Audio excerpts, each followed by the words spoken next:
आप सबको जय मसीह की। आज पवित्र आत्मा के अवतरण पर्व के पश्चात 16वां रविवार है और आज का जो विषय है वो है प्रभु यीशु का शिष्य बनने का मूल्य। प्रभु यीशु का शिष्य बनने का मूल्य। मत्ती 7:21-23 में लिखा है, जो मुझसे हे प्रभु कहता है, उनमें से हर एक स्वर्ग के राज्य में प्रवेश ना करेगा, परंतु वही जो मेरे स्वर्गीय पिता की इच्छा पर चलता है। उस दिन बहुतेरे मुझसे कहेंगे, प्रभु हे प्रभु, क्या हमने तेरे नाम से भविष्यवाणियाँ नहीं की और तेरे नाम से दुष्ट आत्माओं को नहीं निकाला और तेरे नाम से बहुत से अचंभे के काम नहीं किए? तब मैं उनसे खुलकर कह दूंगा कि मैंने तुम्हें कभी ना जाना। हे कुकर्म करने वालों, मेरे पास से चले जाओ। मान लीजिए हम परमेश्वर की सेवा पूरी आपने करी, हमने करी, और उसके बाद जब हम परमेश्वर के पास जाते हैं और यहाँ पे यीशु मसीह द्वारा हमें ये सुनने को मिलता है कि मैं नहीं जानता कि तुम कौन हो, तो वो समय हमारे लिए कैसा होगा। वो दुख को हम इमेजिन भी नहीं कर सकते, सोच भी नहीं सकते हैं कि वो दुख हमारे ऊपर कितना भारी होगा। इस दुनियावी जीवन में हमने बहुत दुख झेलते हैं, बहुत सी ऐसी हमारे जीवन में घटनाएं होती हैं जो हमें बहुत दुखी करती हैं। तो चाहे वो हमारे किसी करीबी का हमारे बीच से चले जाना हो या हमारा रुपया पैसे का नुकसान हो, बहुत सी तरीके से बहुत सी समाचारों से हमें दुख मिलता है। लेकिन ये सुनना कि प्रभु यीशु मसीह द्वारा कि मैं नहीं जानता कि तुम कौन हो, उससे बड़ा दुख शायद ही हम इस दुनिया में रहते हुए हम झेल सकते हैं या सुन सकते हैं। ये दुख ऐसा होगा जिसका कोई इलाज नहीं है। हम कितना भी उस समय पश्चाताप कर ले, हम कितना भी अपनी छाती पीट ले, लेकिन इस दुख से छुटकारा हमें कभी नहीं मिलेगा। क्योंकि वो उस समय अगर यीशु मसीह ने ऐसा कह दिया कि मैं तुम्हें नहीं जानता कि तुम कौन हो, तो हमें उस समय ये समझ जाना होगा कि अब जो हमारा अगला जीवन है वो नर्क में होगा, उस जगह होगा जहाँ पे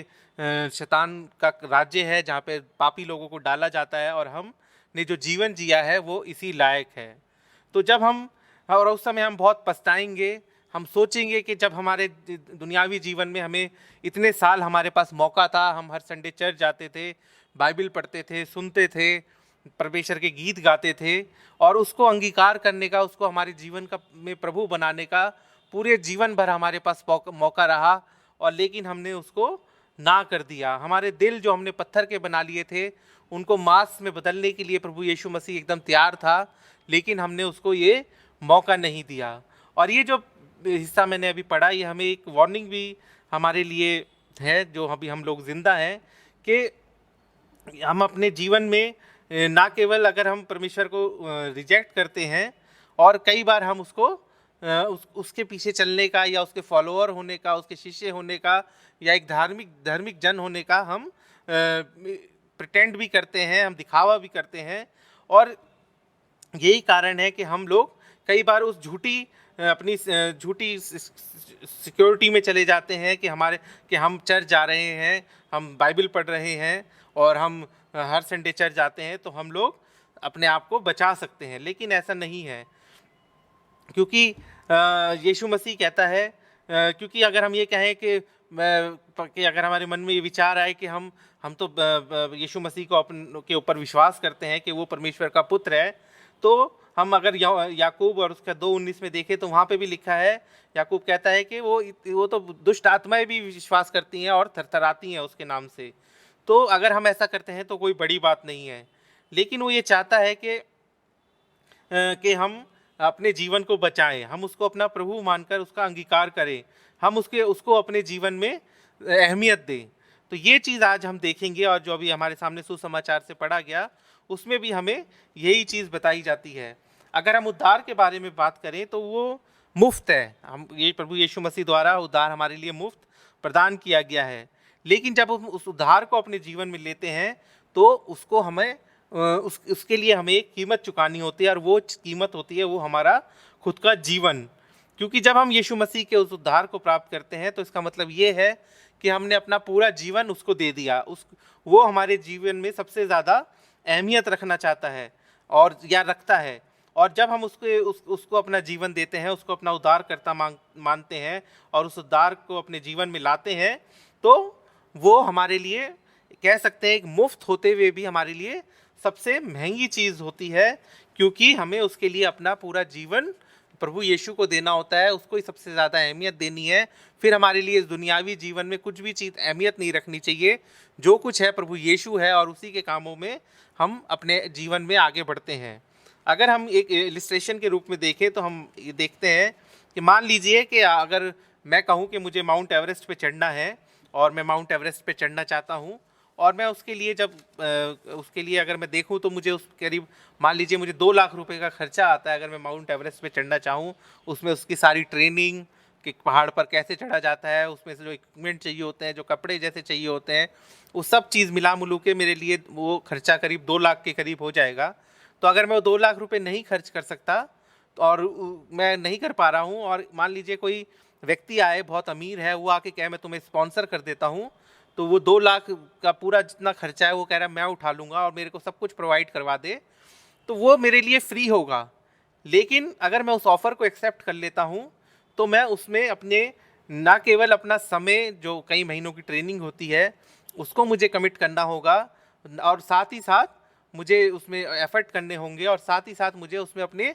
जीवन को भी उसके को भी खतरे में डालना होगा। क्योंकि हम जानते हैं कि अगर हम पहाड़ पर चढ़ने जा रहे हैं, और ख़ासतौर पर माउंट एवरेस्ट पे, तो वो इतना आसान नहीं है, उसमें चढ़ने में बहुत मुश्किल होता है, और कई बार हमने सुना है कि अच्छे से अच्छे जो क्लाइंबर होते हैं उनकी मृत्यु हो जाती है। तो वो चाहे वो मेरा माउंट एवरेस्ट का सारा खर्चा फ्री हो, लेकिन वो फिर भी मेरे लिए मूल्यवान होगा, या वो कॉस्टली होगा। उसी तरह से जब हम प्रभु यीशु मसीह को कि प्रभु यीशु मसीह जब हमें जीवन का जल जो है जिसके बारे में वो कहता है, वो ऑफर करता है, कहता है कि जिसको प्यास लगी हो उसके लिए जीवन का जल मेरे पास है। तो अगर हम उस जीवन के जल में से पीना चाहते हैं, तो हम वो जल तो हमें फ्री मिलेगा, लेकिन हम उसके बाद हम अपने नहीं रहेंगे, हमारे पे अपना कोई अधिकार हम पे नहीं होगा, क्योंकि उसने अपने खून से हमें खरीदा है। और जब हम उसके उद्धार को प्राप्त करते हैं या अपने जीवन में लेते हैं, तो उसके लिए हमें एक मूल्य चुकाना होता है, और वही मूल्य जिसके बारे में आज हम बात कर रहे हैं कि यीशु मसीह के चेला बनने के लिए क्या मूल्य है। तो हम जब इस मूल्य के बारे में बात करेंगे, तो सबसे पहली चीज़ हम देखेंगे कि हम उस मूल्य को पहचाने, उस कॉस्ट को पहचाने जो हमारे लिए रखी गई है। हम देखते हैं कि आज के सुसमाचार में कि जो यीशु मसीह है, वो बड़ी भीड़ के साथ उसके साथ जा रही थी, और जो यीशु मसीह थे वो यरूशलेम की तरफ जा रहे थे। और जब वो जा ही रहे थे, तो उन्होंने मुड़कर उनसे कहा, यदि मेरे पास कोई आए और अपने माता और पिता और अपनी पत्नी और अपने बच्चे और अपने भाइयों और बहनों, वरन अपने प्राण को भी अप्रिय ना जाने, तो वह मेरा चेला नहीं हो सकता। अगर हम इंग्लिश में देखें तो वहाँ हेट वर्ड यूज़ किया गया है, और अप्रिय मीन्स कि वो हमारे लिए प्रिय नहीं है, या हम उनसे प्यार नहीं करते हैं। तो इस तरह से यीशु मसीह ने अपनी उस भीड़ से, और ना केवल उस भीड़ से बल्कि अपने चेलों से और हमसे भी ये वो बात कहता है कि अगर कोई उसका पीछे आना चाहे, उसका कोई चेला बनना चाहे, तो वो अपने सारी दुनिया के रिश्तों को, और यहाँ तक कि अपने प्राण को भी अप्रिय जाने। तो यहाँ पे जो यीशु मसीह ने इस बात कही और इस वर्ड को यूज़ किया, तो इसका मतलब ये नहीं कि हम अपने परिवार से या अपने आप से नफरत करने लगे, अपने आप परिवार को अप्रिय जाने और उनको छोड़ दे। वो ये कहना चाहता है कि हमें, अगर हम उसका चेला बनना चाहते हैं, तो हमें पहला दर्जा, पहली प्रायोरिटी जो है, वो फैमिली से ज़्यादा, अपने आप से ज़्यादा यीशु मसीह को देनी है। हमें उसको अपने जीवन में आगे लेकर चलना है। यीशु मसीह ये नहीं चाहता कि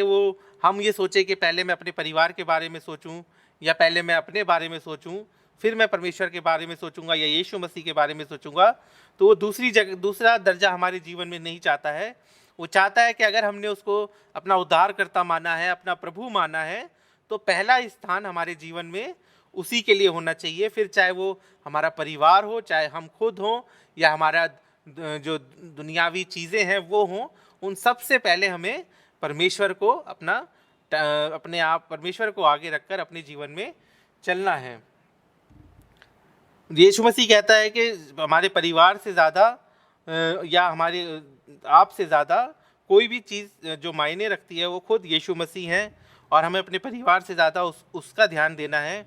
कई बार ऐसा होता है कि हम लोग अपने आप पेरेंट्स होते हैं, या जो हमारा हम खुद होते हैं जब हम पेरेंट बनते हैं। हम कई बार अपने बच्चों को चर्च नहीं लेके आते हैं क्योंकि वो उनको ट्यूशन जाना है, क्योंकि उनकी पढ़ाई है, अगले दिन एग्ज़ाम है।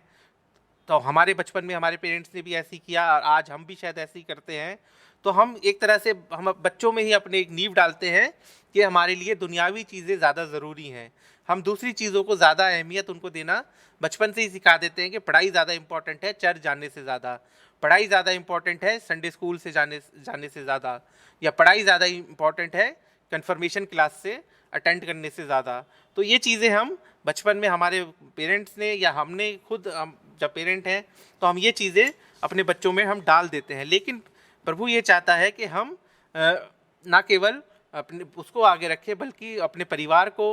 से ज़्यादा उसको अहमियत दें, बल्कि दूसरी चीज़ है कि हम अपने सेल्फ डिनायल भी करें। जब वो कहता है कि अपना क्रूस खुद उठा, जब वो क्रूस की बात करता है और उस समय जब वो जो भीड़ उसके पीछे थी उसमें ज़्यादातर लोग जो यहूदी थे, और उस समय जो क्रूस थी वो एक बहुत ही घृणात्मक वस्तु थी, उसमें लोगों को सज़ा दी जाती थी और उस सज़ा भी इतनी दर्दनाक होती थी कि वो हम लोग इमेजिन भी नहीं कर सकते हैं। लेकिन यीशु मसीह कहता है कि अपना क्रूस उठाओ और मेरे पीछे चल। तो वो लोगों के लिए एक मुश्किल बात होगी। आज हम सोच सकते हैं कि जो क्रॉस है वो हमारे लिए एक सजाने की वस्तु है, या हम उसको गले में पहनते हैं, घरों में लगाते हैं, हमारे चर्च में भी लगी है, तो हम उसको ज़्यादा अहमियत देते हैं। लेकिन उस समय लोगों के लिए घृणात्मक वस्तु थी, और उनको यीशु मसीह कहते हैं कि अपने आप को इनकार करो और अपना क्रूस उठाओ और मेरे पीछे चल पड़ो। तो ये चीज़ हम देखते हैं कि वो यीशु मसीह अब साथ ही साथ कहता है कि जिस तरह से यीशु मसीह आगे सफरिंग करने जा रहा था, जब वो यरूशलेम में जाकर उसको पकड़ा जाना था और उसको फिर क्रूस पर चढ़ाया जाना था, तो वही सफरिंग के लिए वो हमें भी तैयार रहने के लिए कहता है। क्योंकि जब हम अपने परमेश्वर को आगे रखेंगे, अपने परिवार से ज़्यादा, अपने आप से ज़्यादा, अपनी दुनियावी चीज़ों से ज़्यादा उसको अहमियत देंगे, तो सच बात यह है कि हमारे ऊपर भी सताव आएगा, हमें भी सफरिंग होगी। हमारे जीवन में कई बार हो सकता है कि जब हम अपने परिवार पे को अहमियत कम देंगे या परिवार का ध्यान कम रखेंगे, तो वो सफरिंग हमारे जीवन में आ सकती है। या हम अपनी इच्छाओं को जब हम मारेंगे कि हमारी कुछ इच्छा हो दुनियावी चीज़ों की, लेकिन हम परमेश्वर के लिए उनको छोड़ेंगे, तो वो चीज़ें और फिर हम जब समाज में जाएंगे तो हमें भी हम देखते हैं आज जो मसीह लोग हैं उनको सताया जाता है। तो वो सारी जो सफरिंग है, जिस तरह से यीशु मसीह ने कष्ट सहा, उसी तरह से वो हमें भी कहता है कि अब तुम भी कष्ट के लिए तैयार रहो और अपनी क्रूस, इसीलिए वो कहता है कि उठाकर मेरे पीछे चलो। फिर दूसरी चीज़ हम देखते हैं, उस मूल्य का आकलन करेंगे। जो मूल्य की बात यीशु मसीह करता है, वो कहते हैं, दूसरी हम देखते हैं कि वो यीशु मसीह इसके लिए दो दृष्टांत बताता है। पहला है कि तुम में से कौन है जो गढ़ बनाना चाहे और उससे पहले बैठकर खर्चा ना जोड़े कि पूरा करने के समय पूरा करने की सामर्थ्य मेरे पास है कि नहीं। कहीं ऐसा ना हो कि जब वह नींव डाले पर तैयार ना कर सके तो सब देखने वाले ये कहकर उसे ठट्ठा में उड़ाने लगे, यह मनुष्य बनाने तो लगा पर तैयार ना कर सका। या कौन ऐसा राजा है जो दूसरे राजा से युद्ध करने जाता हो और पहले बैठकर विचार न कर ले कि जो 20,000 लेकर मुझ पर चढ़ा आता है, क्या मैं 10,000 लेकर उसका सामना कर सकता हूँ या नहीं। नहीं तो उससे दूर रहते ही अब वह अपने दूतों को भेजकर मिलाप करना चाहेगा।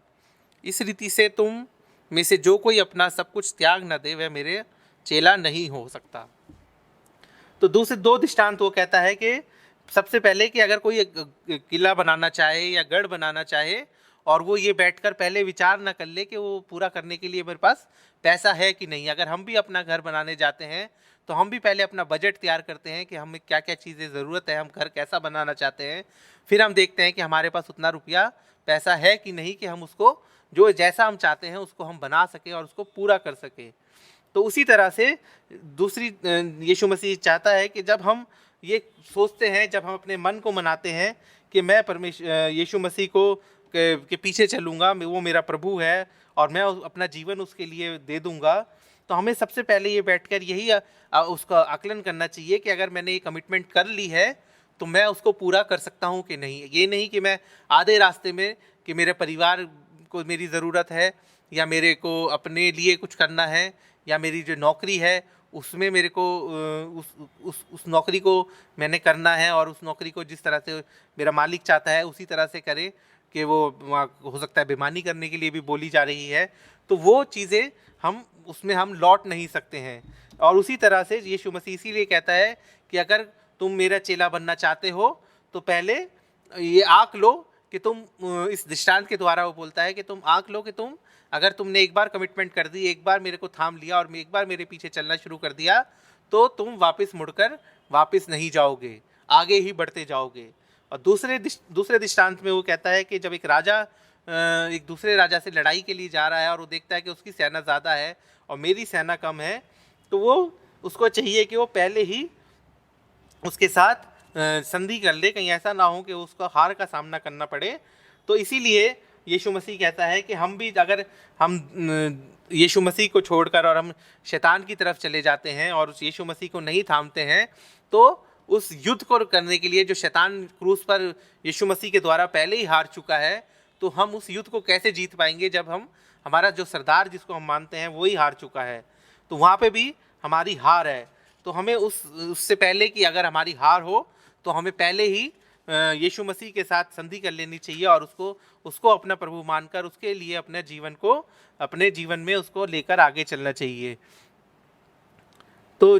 पहला क्वेश्चन है कि हम अपने आप से ये पूछे कि अगर मैंने कमिटमेंट कर दी है तो क्या मैं उसको पूरा कर सकूंगा कि यीशु मसीह का चेला बनने के लिए। और दूसरा क्वेश्चन हम ये अपने आप से पूछे कि क्या मैं उस चीज़ को अफोर्ड कर सकता हूँ कि मैं यीशु मसीह को फॉलो ना करूँ। तो ये दो क्वेश्चन हमारे मन में होने चाहिए। इन दृष्टांत के द्वारा यीशु मसीह हमसे यही कहना चाहता है। फिर हम देखते हैं तीसरी चीज़ में, फिर से हम देखते हैं कि जो आखिरी आयत है उसमें यही लिखा है, इसी रीति से मैं तुम में से जो कोई अपना सब कुछ त्याग ना दे वह मेरा चेला नहीं हो सकता। तो यहाँ पे हम देखते हैं कि फिर से हमें उस मूल्य को जानने के लिए, जांचने के लिए फिर से यीशु मसीह कहता है कि अगर हम अपना सब कुछ त्याग ना दें तो हम यीशु मसीह के चेले नहीं हो सकते। अगर हम सब कुछ त्याग देंगे तभी हम यीशु मसीह के चेले हो सकते हैं। क्योंकि अगर हम कहते हैं कि यीशु मसीह मेरा प्रभु है और मैं उसका चेला हूँ, तो हमें अपने जीवन की हर एक बात को त्यागना होगा। और अपनी जो, जैसे यीशु मसीह ने इस पैसेज के शुरू में कहा कि अपनी परिवार को पीछे छोड़ना है, अपने परिवार को त्यागना मीन्स कि उनसे ज़्यादा परमेश्वर को अहमियत देनी है। लेकिन हम उस चीज़ को अपने जीवन में किस प्रकार से पूरा कर सकते हैं कि हम अपने परिवार को भी ख्याल रखें, क्योंकि हम बाइबल में ये भी पढ़ते हैं कि परिवार को नहीं छोड़ना है, परिवार के साथ रहना है। तो वो चीज़ हम अपने जीवन में कैसे उसको बैलेंस करें कि हम अपने परिवार का भी ख्याल रखें और जो जीवन हमने प्रभु यीशु मसीह को दिया है उसको भी हम अपने जीवन में उससे भी आगे बढ़ते जाएं और जैसा वो चाहता है परमेश्वर वैसे ही अपने जीवन को आगे लेके जाएं। तो ये हमें संकेत देता है कि परमेश्वर का राज्य में प्रवेश करना आसान है और यीशु का अनुसरण करना सरल है। तो हम अगर हम ये कहते हैं एक मसीह होने के नाते लोगों से कि जो परमेश्वर का राज्य है उसमें प्रवेश करना आसान है और उसके जो चेला होना, उसका अनुसरण करना आसान है, तो वो उसके लिए हम दुनिया को बड़ा नुकसान पहुंचाते हैं, क्योंकि हम उनको धोखा देते हैं। सच्चाई तो ये है कि यीशु का चेला बनना उतना आसान नहीं है, बहुत कठिन है। हम मुंह से तो कह सकते हैं कि हम यीशु मसीह के चेले हैं, हम उसके शिष्य हैं, हम उसके पीछे चलते हैं, उसकी शिक्षाओं पे चलते हैं, लेकिन क्या सचमुच में हम ऐसा करते हैं? क्या सचमुच में हमारे जीवन में वो बातें हैं जो एक यीशु मसीह के चेले में होनी चाहिए या जो यीशु मसीह हमारे जीवन में चाहता है? क्या हमारे जीवन में वो सच्चाई है? क्या हमारे जीवन में वो बातें हैं, एक शिक्षा है परमेश्वर की, या हमारे जीवन से वो काम हो रहे हैं कि हम लोगों को वचन सुनाते हैं, लोगों की जो ज़रूरतमंद है उनकी सेवा करते हैं? तो ये सारी चीज़ें हमारे जीवन में होनी चाहिए, जब ही हम अपने आप को यीशु मसीह का चेला होने के लिए दावा कर सकते हैं। और बाइबल हमें ये नहीं कहती कि अपने परिवार से प्रेम ना करो, बल्कि वो कहती है अपने परिवार से प्रेम करो, अपने शरीर से घृणा ना करो। और लेकिन यीशु मसीह क्या इस समय जो कहते हैं वो क्या बाइबल का खंडन कर रहे हैं? तो हम ये कह सकते हैं कि बिल्कुल ऐसा नहीं है। वो अपने शब्दों से ना केवल उस भीड़ को, ना केवल उन चेलों को, वो हमें हिलाना चाहते हैं, हमें ये बताना चाहते हैं कि उसके पीछे चलना इतना आसान नहीं है, और अगर हम उसके पीछे चलते हैं तो हमें रुकना नहीं चाहिए, हम आगे बढ़ते जाएं,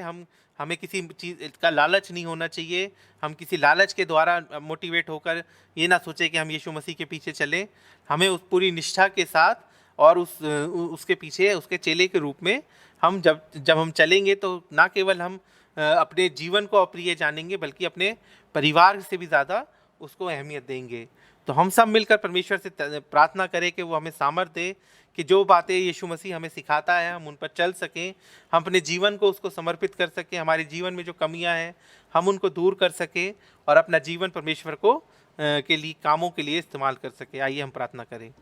हे सर्वशक्तिमान दयालु परमेश्वर, धन्यवाद करते हैं आज के इस दिन के लिए, धन्यवाद करते हैं आपके वचन के लिए। परमेश्वर आप धन्यवाद करते हैं कि आपने हमें ये बताया कि आपके पीछे चलने का क्या मूल्य है परमेश्वर। तो हम सबको उस मूल्य को चुकाने में मदद कीजिए परमेश्वर, कि हम अपने जीवन के द्वारा, अपने जीवन की इच्छाओं के द्वारा परमेश्वर उन सबको त्याग कर परमेश्वर हम आपके पीछे चलने वाले हो सके। आप हमारे इस पत्थर के दिल को बदल कर